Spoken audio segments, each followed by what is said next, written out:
Hello guys, welcome back to the channel. Well guys, अगर हम लोग बात करें पोकेमॉन वर्ल्ड के उन बीस्ट्स के बारे में जिनके पास लेजेंडरीज जैसी पावर है लेकिन वो लेजेंडरी नहीं है, तो आपके दिमाग में सबसे पहले कौन से नाम आएंगे? तो हाँ, आपने सही गेस किया। आज की इस वीडियो में हम बात करने वाले हैं top 10 strongest pseudo legendary Pokemon के बारे में, वो भी जनरेशन 1 से लेकर लेटेस्ट जनरेशन 9 तक। ये वो पोकेमॉन्स हैं जिनका बेस स्टैट टोटल सीधा 600 को टच करता है और जो अच्छे लेजेंडरीज की हालत खराब कर सकते हैं। आपके तगड़े सपोर्ट की वजह से हम इस टॉप 10 सीरीज को और भी तगड़ा बनाने वाले हैं। वीडियो स्टार्ट करने से पहले मैं बता दूं कि ये रैंकिंग मेरे अकॉर्डिंग है, तो अगर आप मेरी लिस्ट से एग्री नहीं करते तो आप अपनी राय कमेंट सेक्शन में बता सकते हो। तो वीडियो को एक लाइक करके चैनल को सब्सक्राइब जरूर करना ताकि आप कोई भी अपकमिंग एपिसोड मिस ना करें, और कमेंट बॉक्स में अपने फेवरेट सूडो लेजेंडरी पोकेमॉन का नाम लिखना मत भूलना। So guys, without wasting any time, let's get started. Number 10, Baxcalibur. Well, अगर आप इस पोकेमॉन को पहली बार देख रहे हैं तो इसके डिजाइन को इग्नोर मत करना। ये पोकेमॉन सीधा इंस्पायर्ड है जापानीज मॉन्स्टर गॉडजिला से। इसकी पीठ पर जो आप ये विशाल आइस ग्लेव देख रहे हैं वो सिर्फ दिखावे के लिए नहीं है, ये इसकी सबसे बड़ी ताकत है। जेन 9 यानी पोकेमॉन होराइजन्स में जब इसकी एंट्री हुई तो इसने रातों रात मेटा गेम को हिला कर रख दिया। ये आर्कटिबैक्स से इवॉल्व होकर अपनी फाइनल फॉर्म में आता है और भाई इसका ऑरा ही कुछ अलग है। इसका बेस स्टैट टोटल है पूरे 600, जिसमें इसका सबसे खतरनाक हथियार है इसका 145 का अटैक स्टैट। भाई इसका मतलब है कि अगर इसने एक बार सही निशाना लगा दिया तो सामने वाला पोकेमॉन सीधा नॉकआउट। लेकिन जो चीज इसे सबसे ज्यादा स्पेशल बनाती है वो है इसकी यूनिक एबिलिटी थर्मल एक्सचेंज। ये एबिलिटी गेम चेंजर है। अगर कोई इस पर फायर टाइप अटैक करता है तो इसे डैमेज होने के बजाय इसका अटैक स्टैट और भी बढ़ जाता है। ऊपर से इसे बर्न भी नहीं किया जा सकता। मतलब जो आग दूसरे पोकेमॉन्स को राख कर देती है वही आग इस बर्फ के राजा को और भी ज्यादा पावरफुल बना देती है। सिर्फ स्टैट्स ही नहीं, इसके पास एक ऐसा सिग्नेचर मूव है जो आपने पहले कभी नहीं देखा होगा, ग्लेव रश। इस अटैक में बैक्सकैलिबर उल्टा होकर अपनी पीठ पर लगी कुल्हाड़ी जैसी बर्फ से दुश्मन पर टूट पड़ता है। इसका डैमेज 120 से भी ज्यादा है। हालांकि इस मूव के बाद अगले टर्न में इस पर डैमेज डबल पड़ता है, लेकिन इसकी पावर इतनी ज्यादा है कि अगले टर्न की नौबत ही नहीं आती। ये अपनी ड्रैगन और आइस टाइपिंग के साथ एक परफेक्ट ऑफेंसिव मशीन है। नंबर 9, कोमो-ओ। वेल, अगर हम लोग बात करें इसके लुक की तो ये किसी प्राचीन राजा या सामुराई से कम नहीं लगता। इसकी पूरी बॉडी पर ये जो गोल्डन स्केल्स हैं ये सिर्फ इसकी रक्षा नहीं करते, बल्कि लड़ाई के दौरान ये इनसे एक डरावनी आवाज निकालता है ताकि दुश्मन पहले ही घबरा जाए।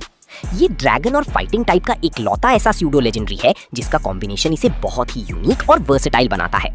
जहां बाकी ड्रैगन सिर्फ पावर पर भरोसा करते हैं, कोमो-ओ अपनी तकनीक और डिफेंस के लिए जाना जाता है। 600 की टोटल बेस स्टैट के साथ ये एक बहुत ही बैलेंस्ड पोकेमॉन है। इसका नॉर्मल अटैक और स्पेशल अटैक दोनों ही 100 के ऊपर हैं, जिसका मतलब है कि आप इसे अपनी मर्जी से फिजिकल अटैकर या स्पेशल अटैकर बना सकते हैं। लेकिन इसकी असली ताकत इसकी एबिलिटीज में छिपी है। इसके पास 3 कमाल की एबिलिटीज हैं।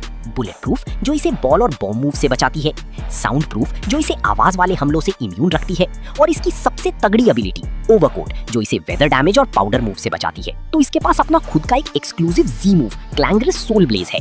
ये मूव इतना खतरनाक है कि ये न सिर्फ दुश्मन को भारी डैमेज देता है बल्कि बदले में कोमो-ओ की सारी स्टैट्स को एक लेवल बढ़ा देता है। एक ही टर्न में इतना बड़ा बूस्ट मिलना इसे बैटलफील्ड पर एक अनस्टॉपेबल मॉन्स्टर बना देता है। नंबर 8, गूड्रा। इसे देखकर शायद आपको लगे कि ये भोला भाला पोकेमॉन भला क्या ही कर लेगा, लेकिन यही आपकी सबसे बड़ी गलती हो सकती है। कालोस रीजन का ये ड्रैगन टाइप बीस्ट इकलौता ऐसा स्यूडो लेजेंडरी है जो पूरी तरह से स्लाइम से बना है। इसकी मासूमियत पर मत जाना, क्योंकि जब ये अपनी पावर पर आता है तो अच्छे ड्रैगन्स इसके सामने घुटने टेक देते हैं।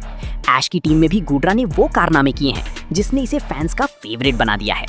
अब बात करते हैं इसके उन स्टैट्स की जो इसे बाकी स्यूडो लेजेंडरीज से अलग खड़ा करते हैं। जहां ज्यादातर ड्रैगन्स अटैक और स्पीड पर फोकस करते हैं, गूड्रा का पूरा गेम टिका है इसके 150 के स्पेशल डिफेंस पर। इसका मतलब है कि कोई भी लेजेंडरी इस पर अपना सबसे पावरफुल स्पेशल मूव चला दे, गूड्रा उसे एक हंसते हुए झेल लेगा। सिर्फ यही नहीं, इसकी एबिलिटी हाइड्रेशन या सैप सिपर इसे और भी ज्यादा अनोइंग बना देती है। अगर आप इस पर ग्रास टाइप मूव इस्तेमाल करते हैं तो डैमेज छोड़ो, इसका अटैक उल्टा बढ़ जाता है। ये पोकेमॉन एक चलता फिरता किला है जिसे ढाना नामुमकिन के बराबर है। Number 7, Hydreigon. यूनोवा रीजन का ये डार्क और ड्रैगन टाइप बीस्ट कोई मामूली पोकेमॉन नहीं है। इसे ब्रूटल पोकेमॉन कहा जाता है और इसके पीछे एक बहुत बड़ी वजह है, और वो है इसके 3 सिर। लेकिन क्या आपको पता है कि इसके सिर्फ बीच वाले सिर में दिमाग होता है? बाकी 2 सिरों का काम सिर्फ एक ही है, सामने आने वाली हर चीज को तबाह कर देना। ये बिना सोचे समझे हमला करता है और यही पागलपन इसे बैटलफील्ड पर सबसे खतरनाक शिकारी बनाता है। हाइड्रेगन की एक और खास बात है इसका एवोल्यूशन स्ट्रगल। ये पोकेमॉन वर्ल्ड का वो पोकेमॉन है जो इवॉल्व होने में सबसे ज्यादा समय लेता है। ये लेवल 64 पर जाकर अपनी फाइनल फॉर्म में आता है मतलब अगर आपके पास हाइड्रेगन है तो समझो आपने कड़ी मेहनत की है, लेकिन इस मेहनत का फल भी बहुत मीठा है। इसका 125 का स्पेशल अटैक स्टैट इसे एक स्पेशल अटैकर बना देता है। जहां ज्यादातर ड्रैगन्स क्लोज कॉम्बैट पर भरोसा करते हैं, हाइड्रेगन दूर से ही ड्रेको मीटियोर और डार्क पल्स जैसे हमलों से तबाही मचा देता है। इसकी एबिलिटी लेविटेट इसे ग्राउंड टाइप मूव से पूरी तरह बचाती है, जो इसे एक बहुत बड़ा एडवांटेज देती है। नंबर 6, टायरानिटार। अगर सूडो लेजेंडरीज की दुनिया में कोई असली गॉडजिला है तो वो यही है। टायरानिटार कोई ऐसा वैसा पोकेमॉन नहीं है जिसे आप हल्के में ले सकें। इसका गुस्सा इतना खतरनाक है कि पोकेडेक्स के मुताबिक ये पूरे के पूरे पहाड़ों को उखाड़ फेंक सकता है और नक्शे को ही बदल सकता है। इसका डिजाइन जितना सॉलिड है, इसकी पावर्स उससे भी कहीं ज्यादा डरावनी है। सालों से ये कंपैरेटिव बैटल्स का बेताज बादशाह रहा है और आज भी इसकी दहशत वैसी ही है। इसकी एबिलिटी सैंड स्ट्रीम है। जैसे ही टायरानिटार मैदान में कदम रखता है, पूरे बैटलफील्ड पर एक भयंकर सैंडस्टॉर्म छा जाता है। लेकिन ये सिर्फ दिखावे के लिए नहीं है। रॉक टाइप होने की वजह से सैंडस्टॉर्म में टायरानिटार का स्पेशल डिफेंस 50% बढ़ जाता है। इसका बेस डिफेंस पहले से ही 110 है और ऊपर से ये बूस्ट इसे हराना किसी लोहे के चने चबाने जैसा है। इसका 134 का अटैक स्टैट और इसकी भारी भरकम बॉडी इसे एक ऐसा टैंक बनाती है जो दुश्मन को कुचलने की ताकत रखता है। टायरानिटार एक ऐसा पोकेमॉन है जिसे आप किसी भी रोल में फिट कर सकते हैं, चाहे वो ड्रैगन डांस के साथ स्वीपर बनना हो या फिर परसूट के साथ दुश्मनों को फंसाना। हैरानी की बात यह है कि इसके पास फाइटिंग टाइप से 4x कमजोरी है, लेकिन फिर भी ये दशकों से टॉप टियर में बना हुआ है, क्योंकि इसकी रॉ पावर और इसका एटीट्यूड इसे कभी हारने नहीं देता। Number 5, Metagross. होएन रीजन का ये स्टील और साइकिक टाइप बीस्ट किसी साधारण पोकेमॉन जैसा नहीं है। इसके पावरफुल दिमाग के साथ इसकी सोचने की शक्ति एक सुपर कंप्यूटर से भी ज्यादा तेज है। ये ना सिर्फ अपने दुश्मनों की चालों को कैलकुलेट करता है, बल्कि उन्हें बेरहमी से कुचलने की ताकत भी रखता है। इसका डिजाइन जितना फ्यूचरिस्टिक है, इसकी बैटल इंटेलिजेंस उतनी ही खतरनाक है। इसका 135 का अटैक और 130 का डिफेंस इसे एक ऐसा फाइटर बनाता है जिसे डैमेज देना नामुमकिन है और जिसका एक बार मैच खत्म कर सकता है। लेकिन इसकी सबसे बड़ी ताकत छिपी है इसकी एबिलिटी क्लियर बॉडी में। इसका मतलब है कि दुश्मन चाहकर भी इसके स्टैट्स को कम नहीं कर सकता। कोई इंटिमिडेट या ग्राउल इस लोहे के पहाड़ पर असर नहीं करता। और गाइज, जब ये अपना सिग्नेचर मूव मीटियोर मैश चलाता है तो सामने वाले पोकेमॉन को ऐसा महसूस होता है जैसे उस पर कोई जलता हुआ मीटियोर गिर गया हो। इसके पास एक मेगा इवोल्यूशन भी है और मेगा इवॉल्व के बाद इसके हाथ और भी ज्यादा बढ़ जाते हैं और इसकी एबिलिटी बन जाती है टफ क्लॉज, जो इसके कॉन्टैक्ट मूव्स की पावर को 30% और बढ़ा देती है। मेगा फॉर्म में इसकी स्पीड इतनी ज्यादा बढ़ जाती है कि ये जेट प्लेन की तरह हमला करता है। ये इकलौता ऐसा स्यूडो लेजेंडरी है जो बिना ड्रैगन टाइप हुए भी सालों तक टॉप 5 में अपनी जगह पक्की किए हुए है। Number 4, Dragonite. कैंटो रीजन का ये ड्रैगन और फ्लाइंग टाइप पोकेमॉन वो लेजेंड है जिसने स्यूडो लेजेंडरीज की नींव रखी थी। आज के जमाने में भले ही बहुत सारे नए और डरावने ड्रैगन्स आ गए हों, लेकिन ड्रैगनाइट का जो स्वैग और जो रुतबा है वो आज भी अनमैचेबल है। इसे देखकर शायद आपको लगे कि ये बहुत ही प्यारा और फ्रेंडली है, लेकिन गाइस, इसकी मासूमियत के पीछे एक ऐसा तूफान छिपा है जो पूरे समंदर को हिला सकता है। ये सिर्फ 16 घंटों में पूरी दुनिया का चक्कर लगा सकता है, जो इसकी अनमैच्ड स्पीड को दर्शाता है। इसका 134 का अटैक स्टैट इसे एक बेमिसाल फिजिकल फाइटर बनाता है, लेकिन जो चीज इसे आज के मेटा गेम में भी नंबर 1 बनाए रखती है वो है इसकी हिडन एबिलिटी मल्टी स्केल। ये एबिलिटी एक वरदान है। अगर ड्रैगनाइट की एचपी फुल है तो उस पर पड़ने वाला कोई भी अटैक सीधा 50% कम डैमेज देता है। इसका मतलब है कि आप इसे एक झटके में नॉकआउट नहीं कर सकते। और इसी एक टर्न का फायदा उठाकर जब ये अपना ड्रैगन डांस सेटअप करता है, फिर इसे रोकना इम्पॉसिबल ही होता है। इसकी एक्सट्रीम स्पीड मूव इसे वो प्रायोरिटी देता है कि दुश्मन को हमला करने का मौका ही नहीं मिलता। नंबर 3, सैलामेंस। इस पोकेमॉन की कहानी जितनी इंस्पायरिंग है, इसका गुस्सा उतना ही खतरनाक है। क्या आपको पता है कि जब ये एक छोटा सा बैगॉन था तो ये दिन रात बस एक ही सपना देखता था, आसमान में उड़ने का। अपने इसी सपने को पूरा करने के लिए ये बार बार पहाड़ों से कूदता था और आखिरकार इसके पक्के इरादों और इसके शरीर में होने वाली जेनेटिक म्यूटेशन ने इसे सैलामेंस बना दिया। लेकिन उड़ने की ये खुशी इसे इतना ज्यादा पागल कर देती है कि ये खुशी में ही सब कुछ जलाकर राख कर देता है। इसका 135 का अटैक और 100 की स्पीड इसे एक परफेक्ट मिक्स्ड स्वीपर बनाते हैं। इसकी असली ताकत इसकी एबिलिटी इंटिमिडेट में छिपी है। जैसे ही सैलामेंस मैदान में आता है, इसकी एक खौफनाक दहाड़ से सामने वाले पोकेमॉन का अटैक स्टैट कम हो जाता है, यानी दुश्मन लड़ाई शुरू होने से पहले ही आधा कमजोर हो जाता है। और अगर इसके पास इसकी हिडन एबिलिटी वॉक्सी है तो भाई भूल जाओ, हर एक नॉकआउट के साथ इसका अटैक बढ़ता जाता है और देखते ही देखते ये एक ऐसी बेकाबू ट्रेन बन जाता है जिसे रोकना किसी के बस की बात नहीं होती। जब सैलामेंस मेगा इवॉल्व होता है तो इसका डिजाइन किसी उड़ती हुई ब्लेड जैसा हो जाता है।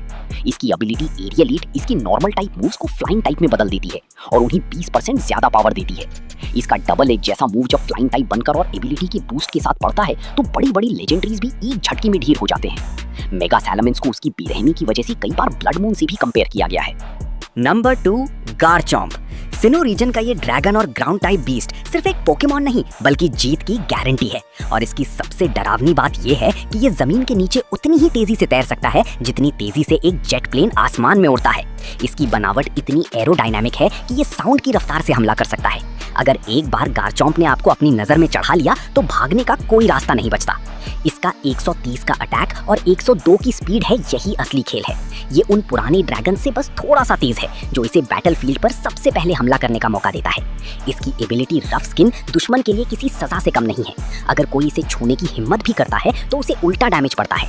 और जब ये अपना अर्थक्वेक या आउटरेज शुरू करता है तो सामने खड़ा पोकेमॉन बस ये दुआ करता है कि हमला जल्दी खत्म हो जाए। ये एक ऐसा परफेक्ट पैकेज है जिसमें पावर, स्पीड और बल्क का बेजोड़ संगम है। भले ही इसे मेगा एवोल्यूशन मिला जिसमें इसका अटैक 170 तक पहुंच गया, लेकिन फैंस आज भी इसके बेस फॉर्म को ज्यादा पसंद करते हैं क्योंकि उसकी स्पीड बेमिसाल है। चाहे वो सैंडस्टॉर्म में छुपकर वार करना हो या फिर स्वॉर्ड्स डांस के साथ पूरी टीम को साफ करना, गारचॉम्प ने हर दौर में अपनी हुकूमत साबित की है। And finally number 1, ड्रैगोपॉल्ट। वेल, अगर हम लोग बात करें इसके डिजाइन की तो ये एक स्टेल्थ बॉम्बर जेट और एक प्राचीन समुद्री जीव का एक ऐसा डेडली कॉम्बिनेशन है जो आपने पहले कभी नहीं देखा होगा। ये ड्रैगन और घोस्ट टाइप पोकेमॉन है जो इसे एक बहुत ही खतरनाक और मिस्टीरियस ऑरा देता है। लेकिन जो चीज इसे सबसे ज्यादा बैडएस बनाती है वो है इसके सिर में छिपे इसके 2 ड्रीपी बेबीज। ये उन्हें किसी मिसाइल की तरह फायर करता है। इसकी 142 की इनक्रेडिबल स्पीड, पूरे स्यूडो लेजेंडरी इतिहास में इससे तेज कोई नहीं है। ये इतना तेज है कि दुश्मन के हमला सोचने से पहले ही ये उसे नॉकआउट कर चुका होता है। इसका 120 का अटैक और 100 का स्पेशल अटैक इसे एक ऐसा मिक्स्ड अटैकर बनाता है जिसे प्रेडिक्ट करना नामुमकिन है। इसकी एबिलिटी इन्फिल्ट्रेट इसे दुश्मन के रिफ्लेक्ट और सब्स्टिट्यूट जैसे बचाव करने की ताकत देती है। मतलब अगर आप ड्रैपोलैट के सामने हैं तो कोई भी शील्ड आपको नहीं बचा सकती। जहां पुराने ड्रैगन्स के पास कुछ गिने चुने मूव्स होते थे, ड्रैपोलैट के पास मूव्स का एक ऐसा भंडार है कि ये किसी भी टीम की धज्जियां उड़ा सकता है। इसका सिग्नेचर मूव ड्रैगन डार्ट एक ही टर्न में 2 बार हिट करता है जो फोकस सैश जैसे आइटम्स को बेकार कर देता है। गलार की अनबीटेबल चैंपियन लियोन ने दिखाया था कि जब ड्रैपोलैट मैदान में आता है तो वो सिर्फ लड़ता नहीं है, वो डोमिनेट करता है। इसकी घोस्ट टाइपिंग इसे नॉर्मल और फाइटिंग मूव से पूरी तरह इम्यून बनाती है, जिससे इसे हराना एक पहेली बन जाता है। ये आज के दौर का सबसे स्मार्ट और सबसे तेज शिकारी है। तो ये थे जेन 1 से जेन 9 तक के top 10 strongest pseudo legendary Pokemon. क्या आपका फेवरेट पोकेमॉन इस लिस्ट में अपनी जगह बना पाया या आपको लगता है कि किसी और को नंबर 1 होना चाहिए था? कमेंट्स में अपनी पूरी लिस्ट शेयर जरूर करना।